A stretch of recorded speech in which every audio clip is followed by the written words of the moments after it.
नमः सिद्धेभ्यः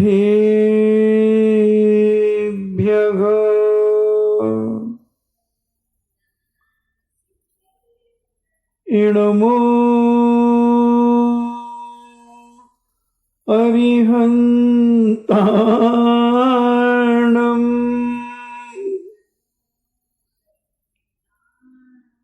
इणमो सिद्धाणम्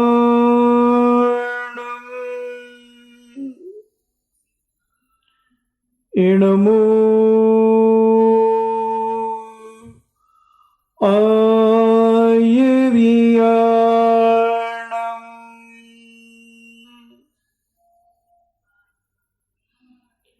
इणमो उबज्झायाणम्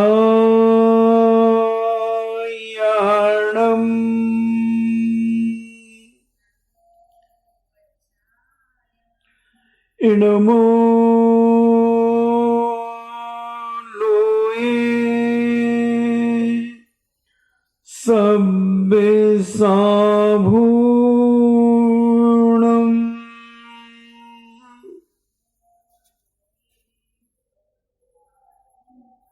पंच परमेष्टि भगवान की अहिंसामयी बीतराग विश्व धर्म की देवादिदेव 1008 श्री आदिनाथ भगवान की देवादिदेव 1008 चिंतामणि घोर उपसर्ग विजेता श्री पार्श्वनाथ भगवान की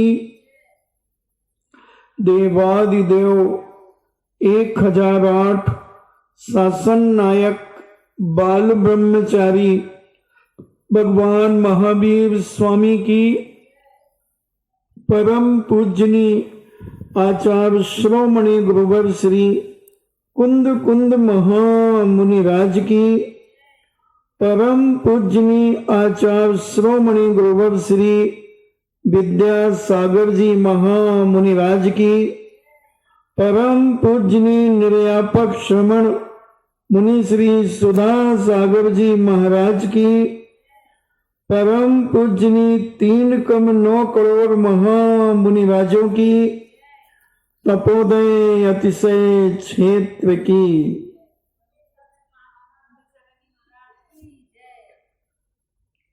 चर्चा चल रही है कि व्यक्ति के अंदर जब धार्मिक ईर्ष्या बढ़ जाती है तब वह मानसिक दुख का अनुभव करता है।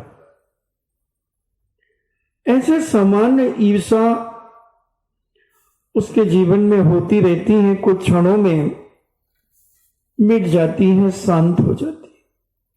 मगर जो धार्मिक ईर्ष्या जहां उत्पन्न हो जाती है वो भव भवांतर तक चल जाती है। सांप्रदायिक विद्वेष ऐसा परिणाम कसायों में परिवर्तित हो जाता है। और इसी की चर्चा अपन कर रहे हैं विगत 4-5 दिनों से। उस लक्ष्मीमती ने विप्रा देवी को चैलेंज कर दिया कि हम देखते हैं कि तुम्हारा रथ पहले निकलता है या हमारा रथ पहले निकलता है। दोनों एक दूसरे की सौते थे, मगर दोनों का धर्म अलग अलग था। विप्रा सम्यक मार्ग के लिए अपना समय दे रही थी और लक्ष्मीमती मिथ्या मार्ग का समर्थन कर करके अपने जीवन का विनाश करने के परिणाम हर क्षण कर रही थी। करती चली गई, मगर विप्रा ने धर्म का सहारा लिया, कसाई का नहीं, क्रोध का नहीं। उन्होंने बस यही किया कि जब तक मेरा रथ नहीं निकलेगा तब तक मैं भोजन ग्रहण नहीं करूंगी। बेटा यह सारी क्रियाओं को देखकर महान दुख का अनुभव करता है और विचार करता है कि ना मैं पिता से कुछ कह सकता हूं, ना मां से कुछ कह सकता हूं, क्योंकि मां भी मेरी एक गुरु तुल्य है और पिता भी एक गुरु तुल्य है। अब मैं क्या करूं? इससे अच्छा मैं घर में ही नहीं रहता हूं और घर से निकल जाता है। अपन ने इसका बड़ा विस्तार सुन लिया है और हरिशयन सिंधु नगर तक, यानी सिंधु नद राजा तक पहुंच जाता है और अपने बल के प्रभाव से हाथी को भी अपने बस में कर लेता है। सारा नगर उजाड़ रहा था। जो हाथी इतना मदहोश था कि राजा की राजकुमारियां भी भयभीत हो गई उस हाथी के प्रकोप से, उसकी चिढ़ाड़ से। मगर जब हरिशयन वहां उपस्थित हुआ और हाथी के सामने जमकर खड़ा हो गया और कहा कि तुम सारी राजकुमारियां मेरे पीछे आ जाओ। सारी राजकुमारियों को पीछे खड़ा कर लिया और हाथी को उसने अपने प्रभाव से रोक लिया। हाथी का दांत पकड़ करके चढ़ गया हाथी के ऊपर और अनेक मुक्के मार करके उसके मद को झड़ा दिया। और हाथी का मद जब शांत हुआ तो वह शांत हो गया। उसने बड़े प्यार से उसकी पीठ पर हाथ फेरा। यह सारा दृश्य सिंधु नद राजा अपने छत पर, अपने राज्य की छत पर यह सब कुछ देख रहा था। सब कुछ देख रहा था। बड़े मान सम्मान के साथ हरिशयन को बुलाता है और हरिशयन को अपनी वह 100 कन्याओं से पानी ग्रहण कर देता है। हरिशयन उन कन्याओं को पाकर कुछ प्रसन्नता का अनुभव करता है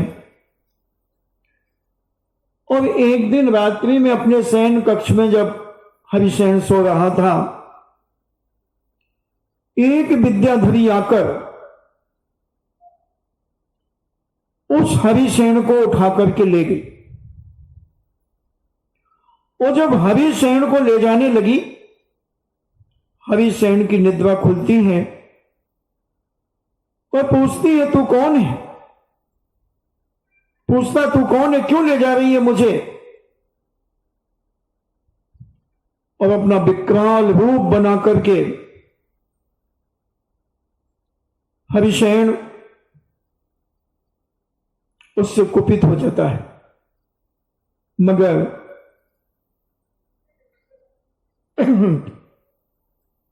वह विद्याधरी कहती है कि मैं आपकी दुश्मन नहीं हूं। उसी समय हरिशयन की दाहिनी आंख फड़कती है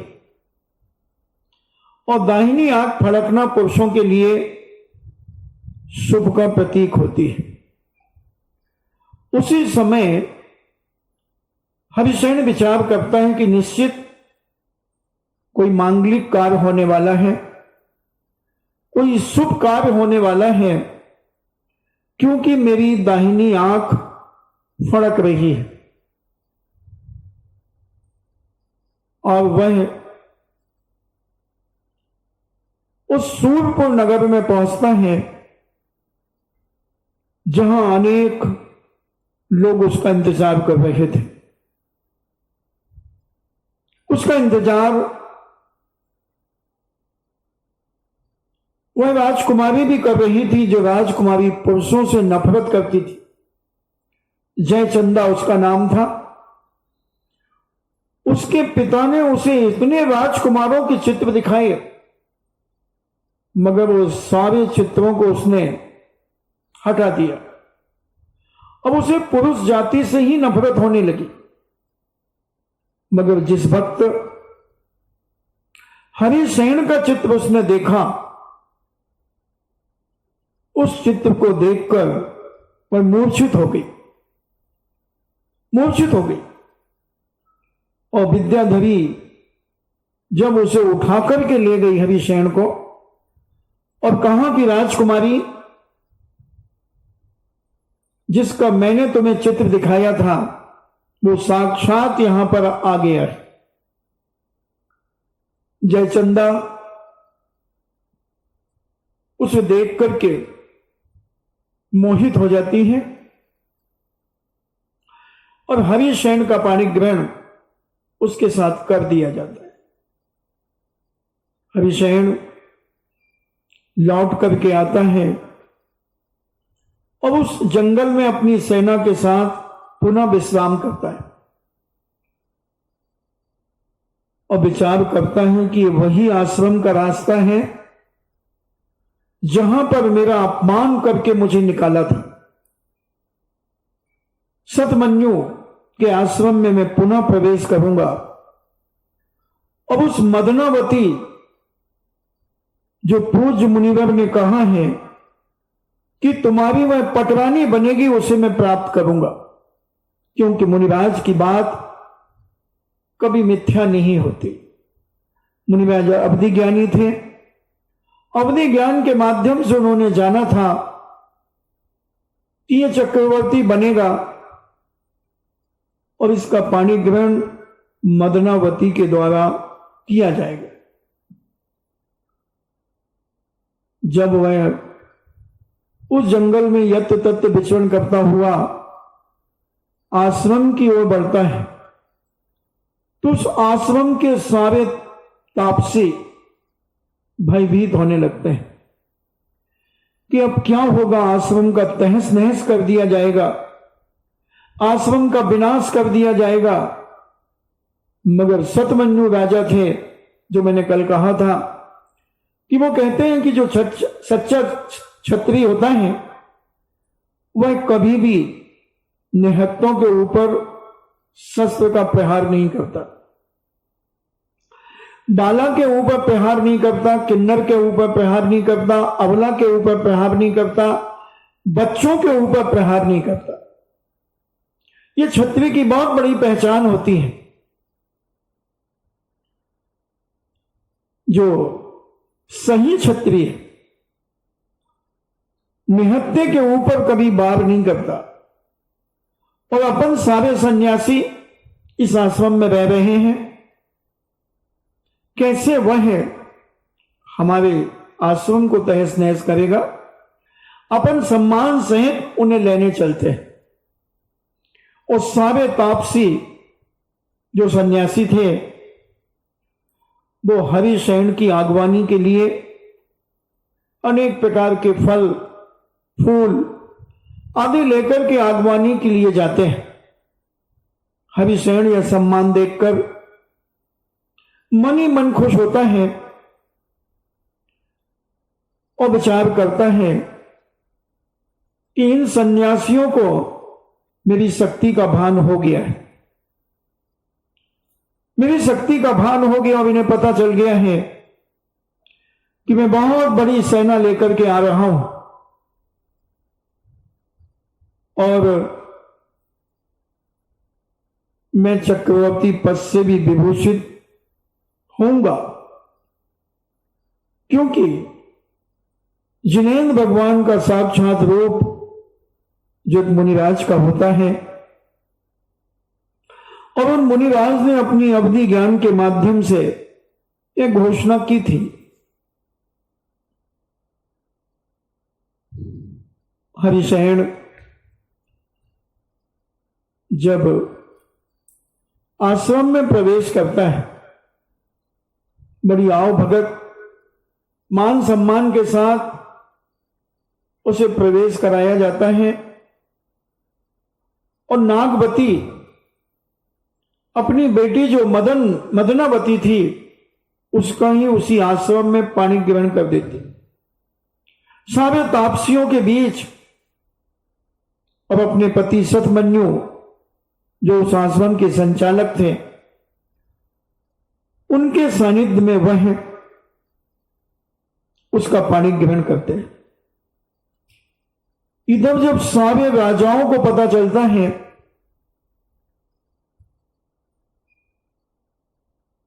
तो उस कापिल्य नगर में सारे राजा उसे घेर लेते हैं। जन्मेजय को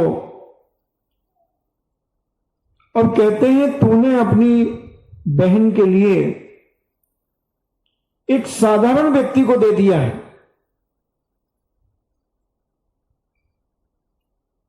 और सारे विद्याधर यहां कुपित हो जाते हैं कि एक भूमि गोचरी के लिए जयचंदा को दे दिया है हरिशयन को, और हम विद्याधर इतनी अनेक विद्याओं को जानने वाले, बड़ा घमासान युद्ध जन्मेजय के साथ होता है।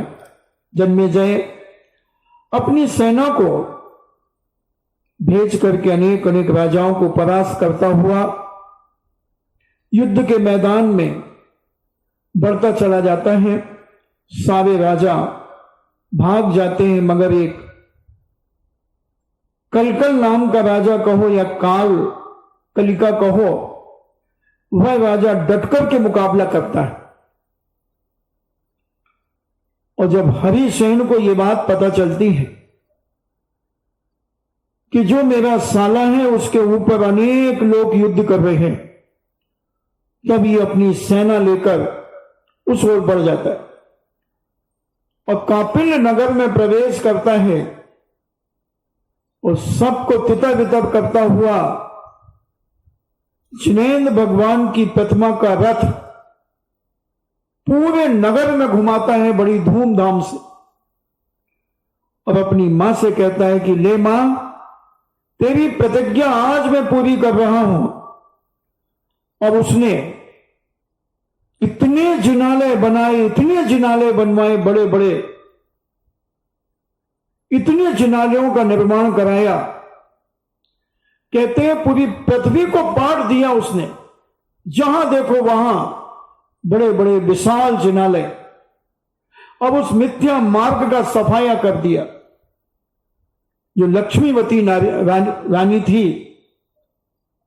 सेंध्वज की, वह कांपने लगी और उससे कहा, मां, मैं तुम्हारा अनादर तो नहीं कर सकता, मगर अपने धर्म की प्रभावना तो कर सकता हूं। अब अपने धर्म की रक्षा के लिए मुझे भले घर से जाना पड़ा, मेरी मां को वर्षों तक भोजन का त्याग करना पड़ा इस जैन दर्शन की महिमा प्रकट करने के लिए। और हरिसेन ने अपनी मां की लाज और जैन दर्शन की प्रभावना के लिए लाखों मंदिरों का निर्माण कराया। पूरा कापिल्य नगर और जितना उस राजा का राज्य का इलाका था, वो सारे राज्य में मंदिरों के निर्माण इतिहास साक्षी है। जहां भी आज खुदाई होती है, दिगंबर प्रतिमा के अलावा क्या मिलता है? चाहे वो मोहनजोदड़ो की खुदाई हुई हो, चाहे अयोध्या में खुदाई हुई हो, ऐसा कोई भी स्थान दुनिया के अंदर नहीं है जहां जैन अवशेष प्राप्त ना हो रहे। न जाने लोगों ने हमारे मंदिरों को कितना लूटा, क्योंकि केवल एक दिगंबर जैन दर्शन ही जिनालयों में जिनैन भगवान की स्थापना करके पूजन करता था। कोई धर्म में मंदिरों के कोई इतिहास प्राचीन नहीं मिलता। लाखों मंदिर हमारे लूटे गए और उन्हें अनायतन बनाया गया। जो आयतन थे उन्हें अनायतन बनाया गया। जहां देखो वहां, चाहे वो राजस्थान हो, चाहे वो गुजरात हो, चाहे महाराष्ट्र हो, चाहे कर्नाटक हो, और मध्य प्रदेश का भी कुछ एरिया, सब जगह जी भर के लूटा लोगों ने, और अपने अपने अनायतनों की स्थापना की। ये 7वीं 8वीं शताब्दी के दौरान ऐसा अत्याचार हमारे जैन धर्म के ऊपर हुआ कि जब उसका इतिहास हम देखते हैं, पढ़ते हैं, तो रोंगटे खड़े हो जाते। हमारे साधुओं के साथ भी ऐसा अत्याचार तमिलनाडु तरफ, जब मैंने तमिलनाडु का इतिहास पढ़ा तो रोंगटे खड़े हो गए। कितना अत्याचार! एक धर्म का विद्वेष जब आदमी के अंदर पैदा हो जाता है, तब वह मरने और मिटने को भूल जाता है और लूटपाट में लग जाता है। मरूंगा तो मरूंगा। हमें जिन लोगों ने लूटा, बहुत कम जिनका आज नाम बदनाम किया जाता है कि उन्होंने उपसर्ग किए, उन्होंने लूटा। उन्होंने तो मुश्किल से 10% लूटा, मगर 90% उन लोगों ने लूटा जिनके इतिहास लिखने वाले वो खुद हैं। वो अपने इतिहास में अपना नाम क्यों लिखे? मैं सांकेतिक बात कर रहा हूं, संकेत दे रहा हूं। ऐसा इतिहास, क्योंकि मंदिर जहां देखो वहां, अभी हम जब सवाई माधोपुर में हमने चातुर्मास किया, वहां के 7 मंदिर लूटे गए। बड़े विशाल मंदिर थे, मगर राजा थोड़ा न्याय प्रिय था। राजा ने वो मंदिर हमें देने के लिए कहा कि चलो हम तुम्हें ये मंदिर वापस दिलवाते हैं। मगर हमारी जैन समाज इतना स्वाभिमान थी, इतना स्वाभिमान रखती थी, बोले जिन मंदिरों पर कोई दूसरा बैठ जाता है उन मंदिरों को हम स्वीकार नहीं करते, हम नए मंदिर बना लेंगे। और नए मंदिरों का निर्माण वहां की समाज ने किया। आज आमेर के अंदर हमारे 50 मंदिर, जयपुर शहर के अंदर 50 मंदिर हमने देखे, जगह जगह। आज बद्रीनाथ हमारा जैन मंदिर, सारे नाथ, एक वैष्णव साधु ने कहा था कि महाराज जहां जहां नाथ लगाए वो सब तुम्हारे मंदिर, सारे हमारे मंदिर। एक साधु था, कहीं मुझे मिला था, उसने कहा था, बोले तुम जैन व्यापारी हो गए, तुम सीधे हो गए, तुम अपने व्यापार में लग गए, तुम लड़ने और लड़ाई से दूर हो गए, और हम लोगों ने उन पर कब्जा करते चले गए, करते चले। इतिहास बहुत खतरनाक है बंधुओं। कितने नहीं लूटे हम। अभी आप जो केशव डिग्गी मालपुरा में जो मंदिर है केशव जी का, या किसका है, वो जैन प्रतिमा है। ये आपका मुनि शोभतनाथ भगवान का कोटा के पास कौन सा क्षेत्र है? केशव राव पाठक। वहां पे भी हमारे केशव जी के नाम से वो भी प्रतिमा है, जैन प्रतिमा है। केसरिया जी अलग, तो राजस्थान, केसरिया जी तो अलग। इन्हें लूटपाट इतनी हुई, मस्जिदों के नीचे हमारे मंदिरों के अवशेष मिले, स्कूल के नीचे हमारे मंदिरों के अवशेष मिले। अवशेष क्या, प्रतिमा ही मिली। गुजरात के अंदर उमता में जब हम श्री गिरनार जी की यात्रा पर जा रहे थे, और जब हम उमता के लिए गए तो पता चला कि मंदिर को मिट्टी से पूर करके टीला बना करके उसके ऊपर 150 साल से स्कूल चल रहा। और जब स्कूल ढह गया, जब स्कूल को बनाने के लिए नींव खोदना चालू हुई, तब वहां से 67 प्रतिमाएं निकली। 67 प्रतिमाएं, सोना चांदी निकला। हम लोगों ने देखा, जब हम गिरनार जी की यात्रा पर थे, वहां एक कोई निर्भय सागर जी या कोई ऐसे महाराज थे, वो उसको संभाल रहे थे। गुजरात की समाज ने महाराज से कहा था कि महाराज आप इसे संभालो, हम पूरी गुजरात आपके चरणों में नतमस्तक है। महाराज ने कहा कि मैं किसी के दूसरे के कार्य में हस्तक्षेप नहीं करता, सलाह अगर लेना है मैं सलाह तो दूंगा, मगर मैं उस पर कब्जा करूं ये मैंने कभी नहीं किया। तो इतनी प्रतिमाएं जहां देखो, अभी जहाजपुर में देख लो कितनी प्रतिमाएं, कहां कहां प्रतिमाएं नहीं गई। जहाजपुर से बहुत मंदिरों के लिए प्रतिमा गई। इतना इतना विशाल जैन संस्कृति सारे विश्व में थी बंधुओं। अभी लंका के अंदर एक त्रिकाल चौबीसी जंगल में प्राप्त हुई। बहुत पहले मुझे किसी ने मोबाइल पर दिखाया था कि महाराज ये लंका के अंदर त्रिकाल चौबीसी जंगलों में बनी हुई। काम्बोडिया के अंदर कम से कम 250 किलोमीटर वर्ग एरिया में 72 जिनालय बने हुए हैं, जिनको लोगों ने बौद्ध घोषित कर दिया, मगर वो सारी की सारी जिनैन प्रतिमा है। यानी मंदिर बनाने की एक परंपरा हमारे जैन समाज में बहुत बड़ी परंपरा थी। मकान हम बाद में बनाएंगे, पहले जिनालय बनाएंगे, पहले जिनालय बनाएंगे। और साक्षी इतिहास है, इतिहासकार भी इस चीज को जानते हैं कि हम इतिहास लिखने में छल कपट कर जाते हैं। अजमेर की दरगाह 6वीं शताब्दी में वर्धमान स्वामी का मंदिर था, उस पर किसी ने कब्जा किया, फिर उसके बाद मुसलमानों ने उस पर कब्जा किया। कहां जहां देखो वहां ऐसी जैन संस्कृति, क्योंकि इतने विशाल मंदिर बनाए गए, वो गए कहां? हरिशैन चक्रवर्ती ने मंदिरों को बनाया, रामचंद्र जी ने मंदिरों को बनवाया, रामगिरी ही घोषित कर दिया उस स्थान को, पहाड़ी को, बड़े बड़े मंदिरों के निर्माण करे। तो ये मंदिरों के निर्माण, इनका पुण्य महान साथी से पुण्य प्राप्त होता है।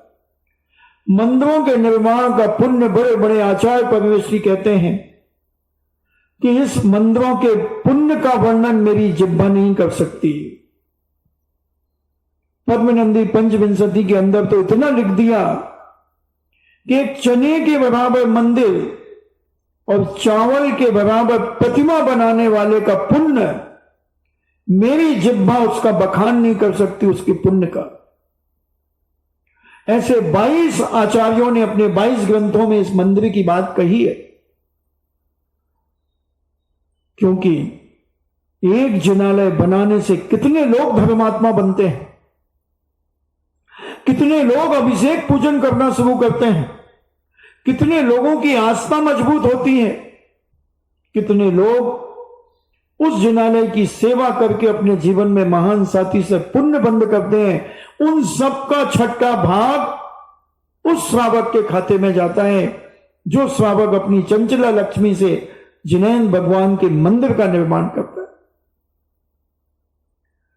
ऐसा हमारे पूज्य आचार्यों ने, संतों ने, महंतों ने, भगवंतों ने घोषणा की। इसलिए बड़ी परंपरा थी मंदिर और क्षेत्र बनाने की। कितना बहुमान था धर्म का, मैंने पहले भी बताया था, अभी कुछ प्रासंगिक लग रहा है तो मैं बता रहा हूं। मुक्तागिरि जिसे हम कहते हैं, मैणगिरी भी आपके निर्माण कांड में मैणगिरी नाम आता है। वो मुक्तागिरि जहां से 5 करोड़ या 3.5 करोड़, 3.5 करोड़ मुनि जहां से मोक्ष गए हैं, उस भूमि पर मैंने 2 चातुर्मास किए पूज्य आचार्य श्री के साथ। वहां का इतिहास जब मैंने पढ़ा तो एक जमींदार जूते पहन करके ऊपर चढ़ रहा था। एक जैन श्रावक ने कहा कि जमींदार साहब, ये हमारा सिद्ध क्षेत्र है और इससे 3.5 करोड़ मुनिराज मोक्ष को प्राप्त हुए, यहां की कण कण भूमि पवित्र है, आप ये जूते ना पहने, जूते यहीं उतार दें। वो कहता तू जानता नहीं मैं जमींदार हूं। बोले ठीक है आप जमींदार हैं, मगर धर्म के क्षेत्र में ना कोई जमींदार होता है और ना कोई सेठ साहूकार होता है। धर्म के स्थान तो सबके लिए हैं। इसलिए जमींदार साहब आपसे मेरा निवेदन है कि आप जूते पहन करके ना जाएं। जमींदार चिढ़ के और कहता अगर ज्यादा पैसे वाला है तो खरीद ले इस क्षेत्र को, खरीद ले। उसने कहा मैं यही सुनना चाह रहा था, बोलो कितना पैसा, बोलो कितना पैसा। और ऐसे समय पर आदमी मनमाना पैसा लेता है। 1 रुपए के उसने हो सकता है 100 रुपए लिए, और क्या उस क्षेत्र का पैसा उस सेठ ने दिया। और वो कौन था? कौन था? वो बघेरवाल समाज का सेठ था। कमलंकर, कमलंकर के नाम से उनका परिवार जाना जाता है। अभी जब हमने 1990 में चातुर्मास किया था, जब विजय कमलंकर उसके ट्रस्टी थे, तो ऐसे ऐसे लोग हुए जो धर्म को बचाने के लिए अपना पैसा बिछा दिया। एक टोड़रमल जी हुए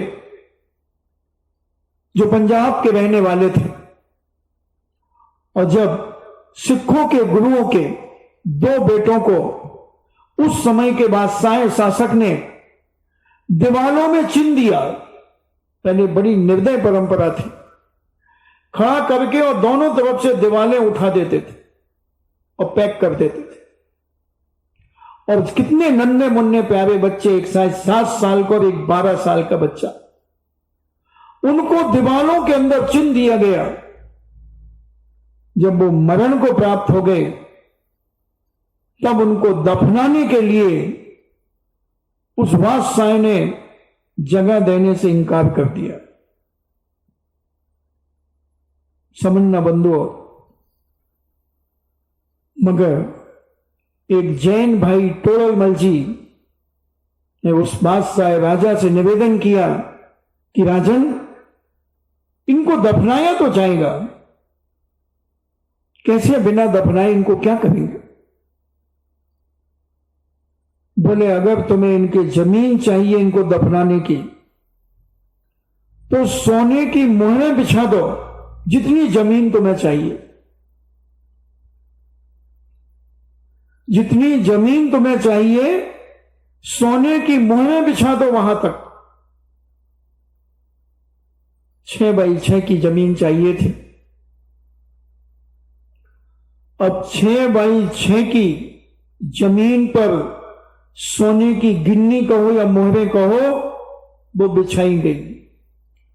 बादशाह कहता है अच्छा तुमने ये बिछा दी? बोले नहीं, बिछाना नहीं, इनको खड़ी कर दो, खड़ी करो।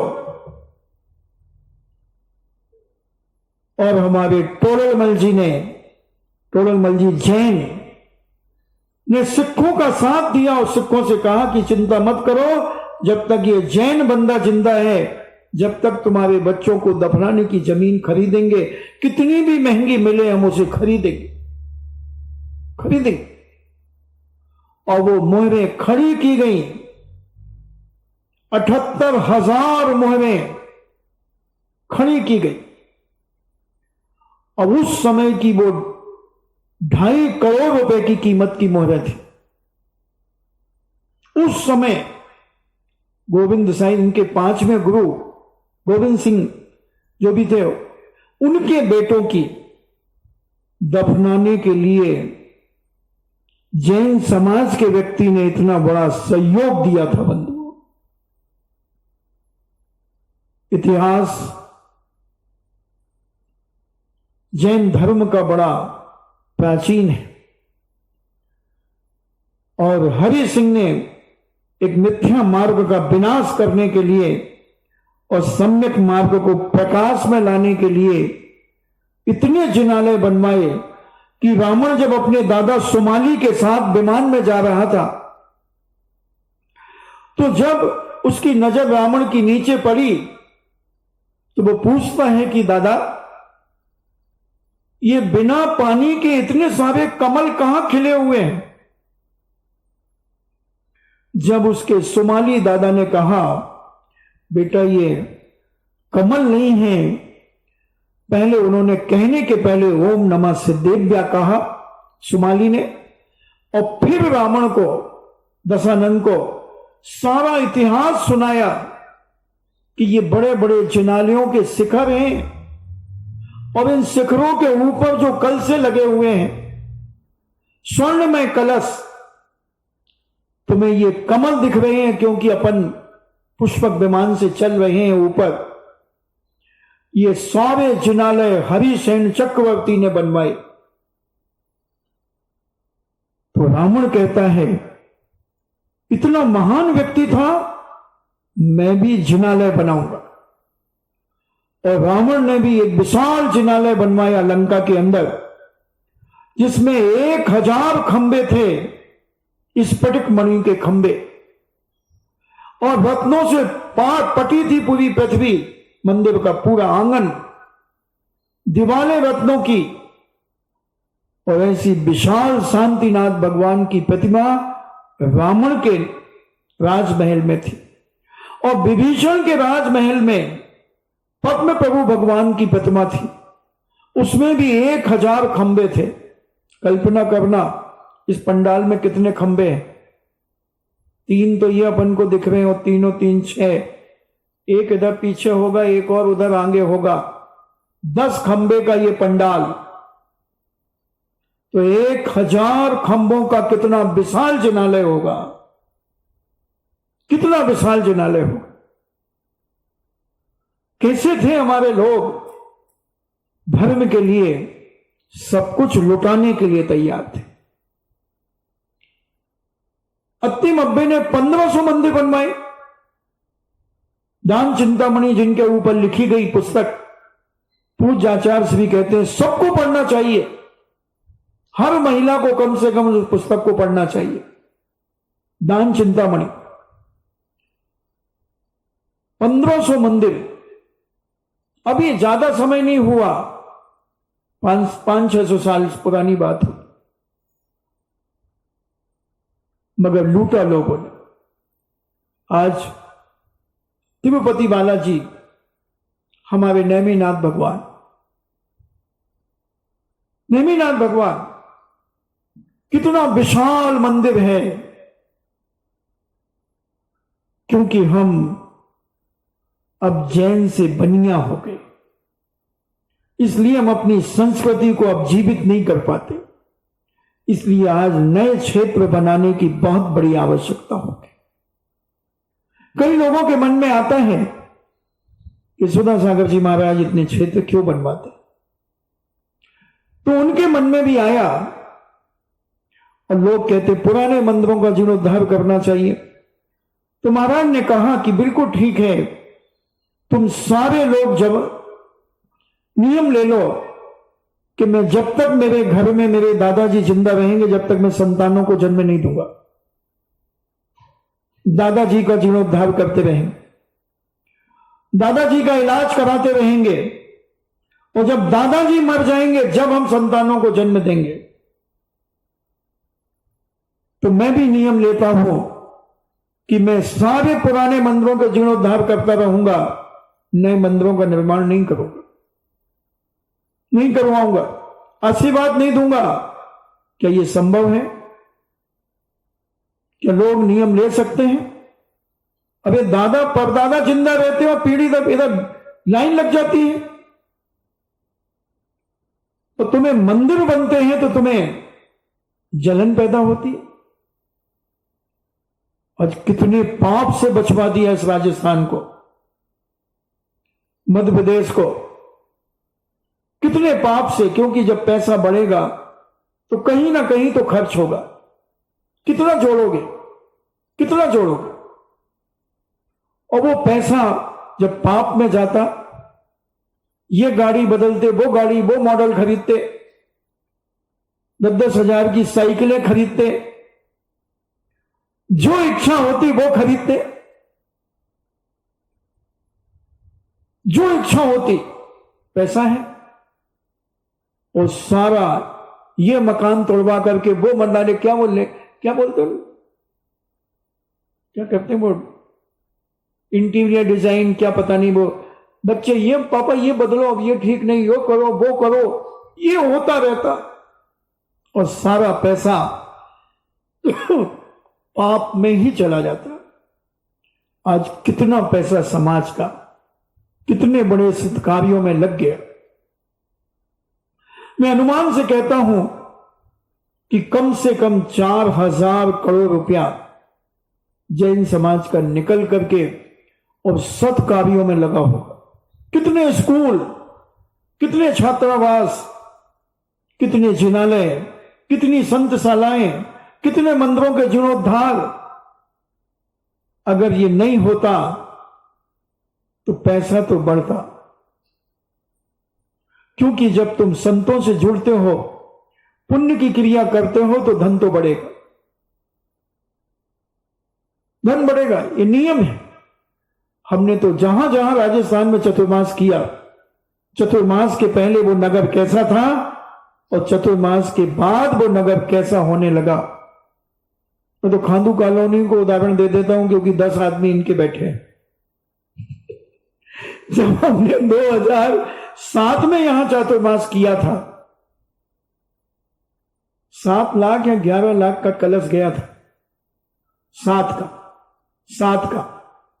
अब देखना 2007 में 11 था नहीं, और सबके छोटे छोटे से मकान थे, 2-3 कमरे, ग्राउंड फ्लोर। मगर इनका समर्पण, इनकी श्रद्धा बेजोड़ थी। उस श्रद्धा का ये कमाल, उस समर्पण का ये कमाल, और मिथ्या छोड़ने का ये कमाल कि आज कम से कम नए मकान 250 तो बन गए हों। जब मैं 222 मकान उस समय बन गए थे, जब मैं अभी 3-4 साल पहले खांडू गया था, और अब 250 तो खूब आराम से बन गए होंगे, 2-2 मंजिल, 3-3 मंजिल के। और जिस मंदिर में 65-70 लाख की शांति धारा प्रति वर्ष होती हो, बिना साधु के, वो कहते हैं अगर साधु हो जाए तो 1 शून्य और जोड़ दो, और 30-35 लाख का भक्तांबर साल का, 7 थाल लगते हैं, 7 थाल लगते हैं प्रतिदिन, और एक दिन के 10,000 रुपया भी मानो तो 36 लाख हो जाता।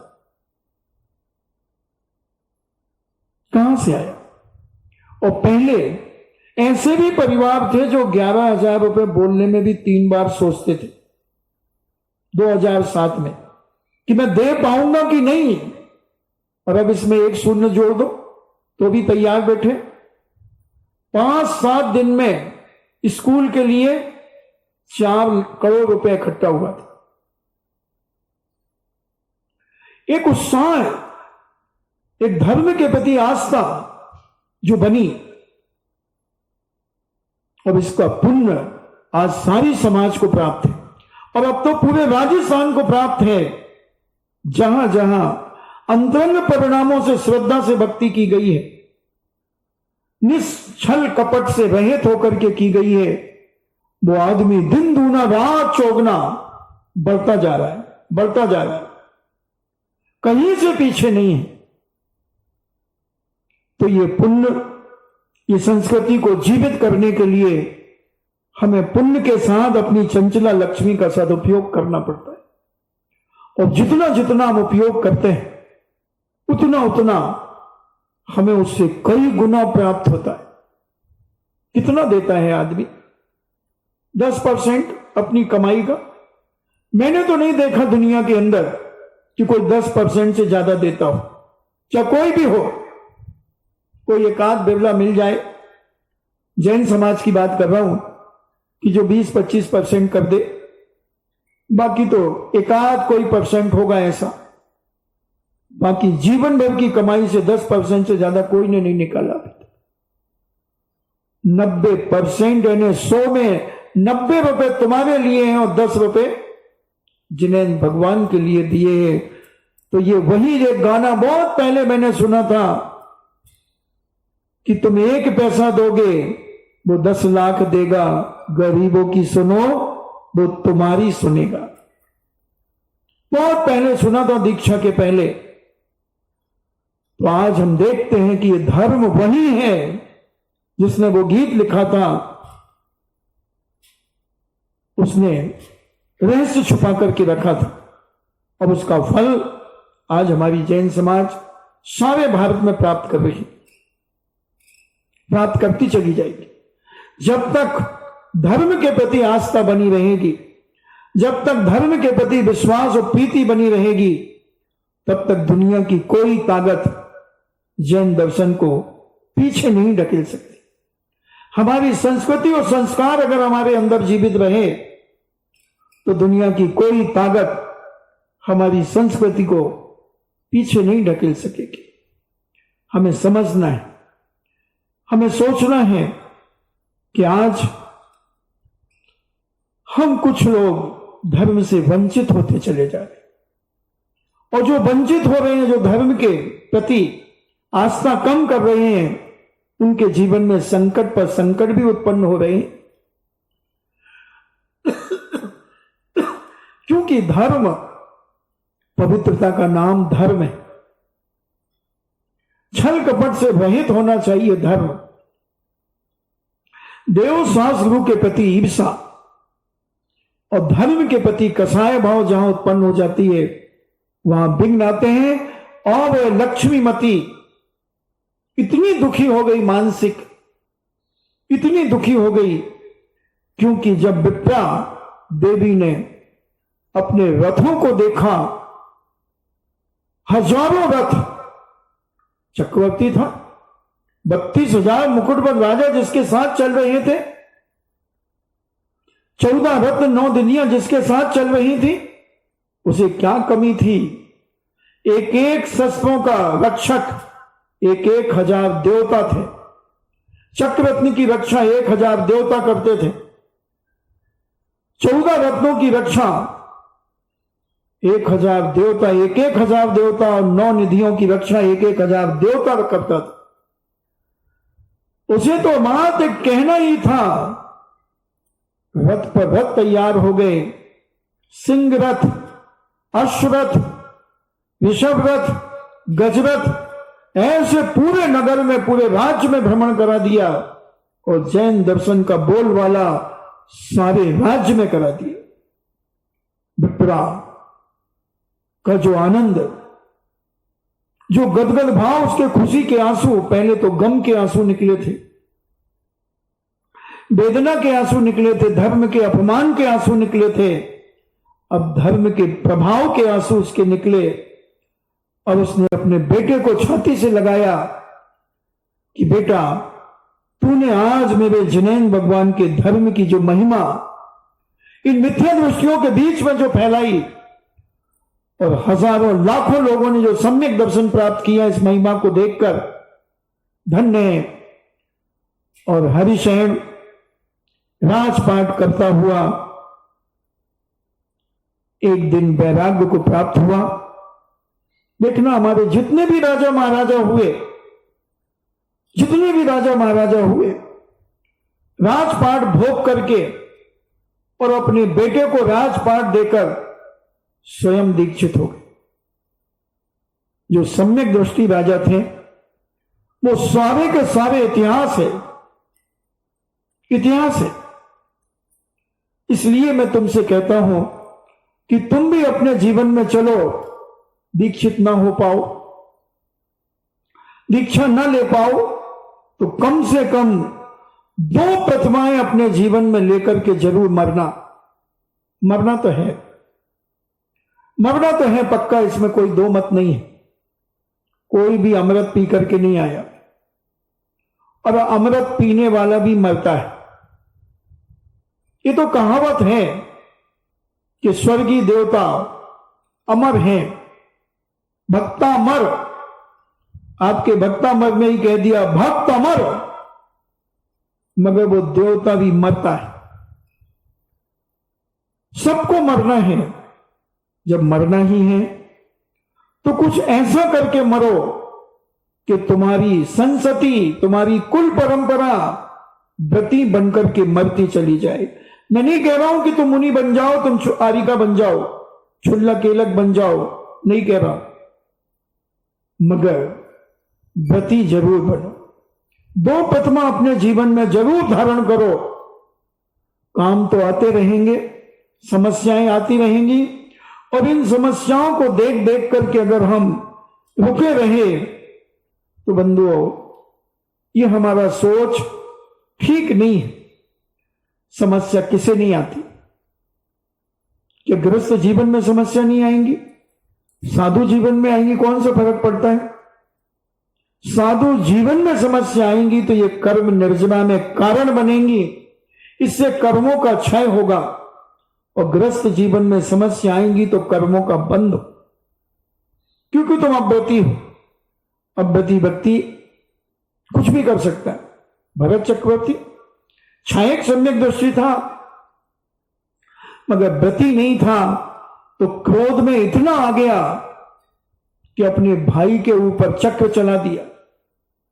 और अगर व्रती होता, संयमी होता, तो चक्र नहीं चलाता। इतनी मूर्छा परिग्रह के प्रति नहीं होती। एक छोटी सी पोदनपुर नगरिया के लिए भाई से 3 युद्ध कर लिए, 3 युद्ध में हार गया, फिर भी अन्याय और अनीति का प्रयोग करके चक्र चला दिया।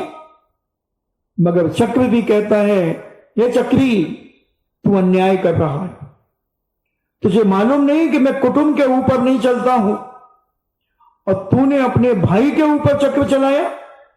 बोलो, अगर बाहुबली की जगह कोई दूसरा राजा होता तो मरता कि नहीं मरता? मरता।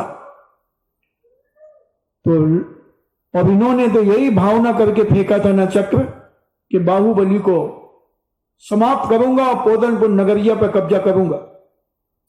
वो तो उनका पुण्य था, तद्व मोक्षगामी थे, और कुल के ऊपर चक्र का कोई प्रभाव नहीं होता। भले वो 3 प्रदक्षिणा देकर के रुक गया बाहुबली के पास, मगर भरत ने तो मारने के लिए ही फेंका था। इधर से रावण ने तीर फेंका राम को मारने के लिए, मगर राम नहीं मरे, ये राम की बलिहारी है, मगर उसका लक्ष्य तो मारने का ही था। तो बंधु, ये असंयमी का प्रभाव ऐसा ही होता है। वो कब क्या कर जाए असंयमी व्यक्ति, मगर संयमी व्यक्ति, 2 प्रतिमाधारी देश संयमी व्यक्ति हर कार्य करने के पहले आगा पीछा सोचता है, विचार करता है कि इसमें कहीं हिंसा तो नहीं होगी, इसमें पाप का बंध तो नहीं होगा। और वह व्यापार भी करता है, सब कुछ करता है, शादी विवाह भी करता है, व्यापार भी करता है, दुकान भी चलाता है, सब कुछ करता है। 2 प्रतिमाधारी को कोई दोष नहीं। अरे 7वीं प्रतिमाधारी तक खेती कर सकता है, व्यापार कर सकता है, 5वीं प्रतिमा तक शादी विवाह, क्या 7वीं प्रतिमा तक भी परिवार के शादी विवाह कर सकता है। 7वीं प्रतिमा तक दूसरों के नहीं कराएगा, मगर अपने परिवार के। कितना सस्ता और सरल है ये जैन दर्शन, मगर हम समझ नहीं पा रहे हैं। मोह जाल में हम ऐसे उलझ गए हैं, हम इतने उलझ गए हैं कि हम इससे सुलझना नहीं चाह रहे। जैसे पतंग उड़ाने वाला व्यक्ति जब पतंग बहुत ऊपर ले जाता है तो उस समय तो चरखी में से ढील देता जाता है, और जब पतंग उतारता है और पूरे छत में घूम घूम करके उतारता और हवा चलती है तो वो डोर उलझ जाती है। उस डोर को सुलझाने में उसे बहुत समय लग जाता है, कई बार तो तोड़ करके गांठ लगाना पड़ती है। तो समझदार व्यक्ति उतनी ही पतंग उड़ाता है अपनी कि जितनी वो चरखी में लपेट सके या किसी सहयोगी को साथ में लेकर उस डोर को उसमें लपेट सके। ऐसा ही एक सच्चा गृहस्थ अपनी गृहस्थी को चलाता हुआ व्रती बनता है और अपने परिवार के जिम्मेदार बेटे को उस राज्य की घर की व्यवस्था उसके सिर पर रखता है और कहता है, बेटा मैं घर में तो रहूंगा मगर तुम्हारे अब ज्यादा धंधे पंधे में ज्यादा नहीं पड़ूंगा, तुम्हें जितनी जरूरत होगी उतना मैं सहयोग करूंगा, क्योंकि तुम स्वयं योग हो चुके हो और तुम मुझे धर्म के मार्ग में सहयोग दो, मैं तुम्हें व्यापार के मार्ग में सहयोग दूंगा और अपन मिलकर के इस धर्म को आगे बढ़ाएंगे। और बेटा जो मैंने किया है वो तुम भी करना। सच्ची वसीयत वही कहलाती है। धन दौलत की वसीयत तो दुनिया देती है, मगर संस्कारों की वसीयत, संस्कृति की सुरक्षा की वसीयत जब हम देते हैं तो वो एक इतिहास बनता है, वो एक संस्कृति जीवित होती है और वो संस्कार वान परिवार कहलाता है। समय आपका हो रहा है तो हमें इस पर समझना है अपने जीवन में कि हम व्रती बनकर के अपने जीवन को जिए। व्रती बनने के बाद का एक आनंद भी प्राप्त करो। गृहस्थ तो बन गए, गृहस्थ सदगृहस्थ बन गए, सच्चे श्रावक बन गए, मगर व्रती 5 अणुव्रत, 3 गुणव्रत और 4 शिक्षा व्रत, ये 12 व्रत धारण करने वाला 4ठी कक्षा से सीधा 5वीं में आ जाता है और 5वीं कक्षा वाला विद्यार्थी 16वें स्वर्ग तक जा सकता है। 16वें स्वर्ग में इस पंचम काल में भी उत्पन्न हो सकता है। 16वें स्वर्ग में कोई बड़ी बात नहीं है, बस इन 12 व्रतों का निर्दोष पालन करने वाला 16वें स्वर्ग में जन्म लेकर अपने जीवन को आनंदमय बनाकर साक्षात प्रभु के श्रीमंदिर स्वामी के समूह शरण में जाकर विद्यमान 20 तीर्थंकर जो विदेश क्षेत्र में है उनके समूह शरण में जाकर साक्षात दिव्य ध्वनि सुन सकता है। इतना आनंद और अकृत्रिम चैत्यालयों का अभिषेक कर सकता। अभी तो तुम स्थापना निक्षेप के भगवान का अभिषेक कर रहे हो।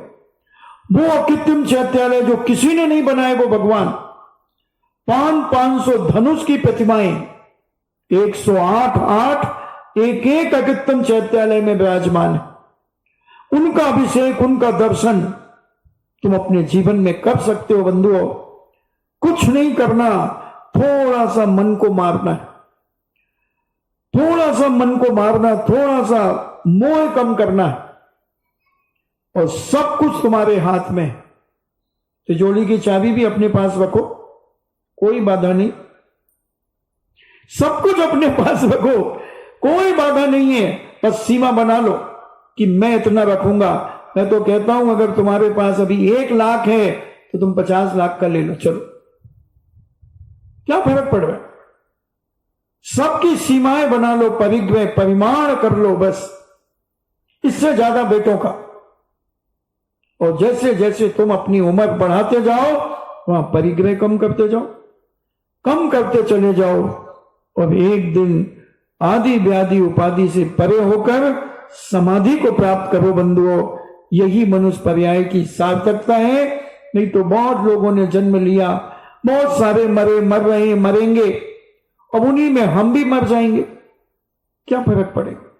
जैन होने का क्या महत्व तुम्हारे जीवन में, जैन कुल में जन्म लेकर क्या अंतर है और एक ने अजैन में जन्म लिया है, उसमें और तुम में क्या अंतर। वो भी मरता है, तुम भी मरते हो, उसे भी मरघट में ले जाते हो, तुम्हें भी मरघट में ले जाएंगे, क्या अंतर है। और व्रती बनकर के मरोगे तो तुम्हारा नाम, तुम्हारे परिवार की इज्जत, तुम्हारे परिवार की इज्जत जो बनेगी, व्रती थे भैया वो 12 व्रतों का पालन करते थे, सामायिक करते थे, सब कुछ करते थे। साधु भी उसके मरने का अपने मुंह से नाम लेगा कि फलाना व्रती समाधि पूर्वक मरण को प्राप्त हो गया, मरण को प्राप्त हो गया। तो हम अपने जीवन में व्रती बने, भावना बनाएं, थोड़ा सा संसार का मोह, परिवार का मोह थोड़ा सा कम करें और अपने आप में दृढ़ता लाएं, अपने अंदर शक्ति जागृत करें। और ये कब तक हो सकता है?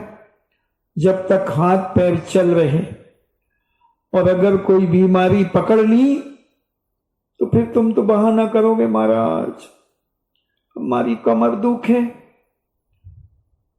सर्वाइकल हो गया महाराज, ये गोड़ो दुख है, 100 बहाने कर लोगे महाराज जी। कोलेस्ट्रॉल बढ़ता है, शुगर बढ़ जाती है, ये हम 101 बहाने एक सत्य को छुपाने के लिए हम तैयार कर लेंगे, कुछ नहीं होगा। करो, आपका समय हुआ। अरे भाई ये बताओ कि ये 6:45 का समय तुमने रखा, मगर आए तो वही जो हमारे, तो वो 4-5 कस्टमर तो वो पहले ही आ जाते थे, जैसे ही जिज्ञासा खत्म होती थी अब वो तो बैठे रहते थे। हाँ, अब बोलो 7:15 तक आए और 1 घंटे बाद आए, 6:15 बजे जिज्ञासा खत्म हो गई। तो ये भाई मामला ठीक नहीं। या तो बंद करा दो, मैं दोनों हाथ से आशीर्वाद दूंगा, बहुत खुश रहूंगा, क्योंकि मेरी तो सामायिक 3 घंटे की हो जाएगी।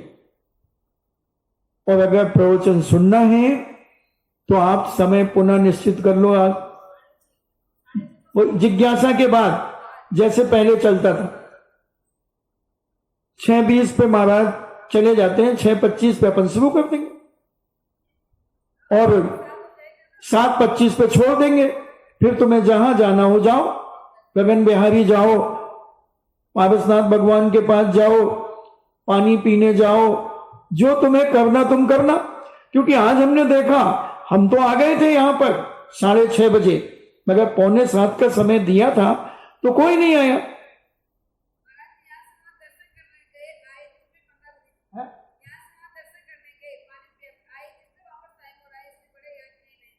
हाँ, तो इधर 7:25 पे छूट जाएगा।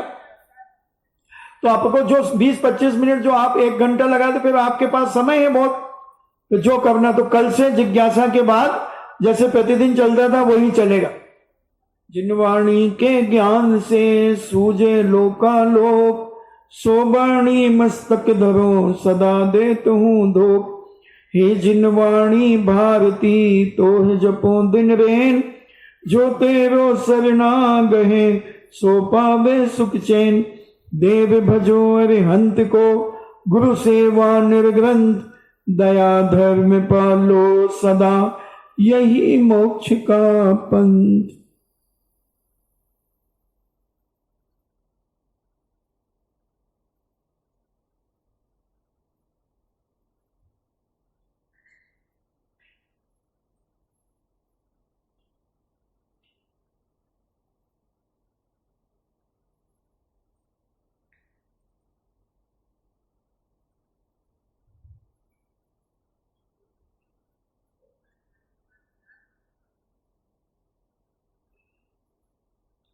परम पूजनी द्वादशांग जिनवाणी माता की, सुत देवता सुत देवता सुत देवता, जैनम जेतु शासनम,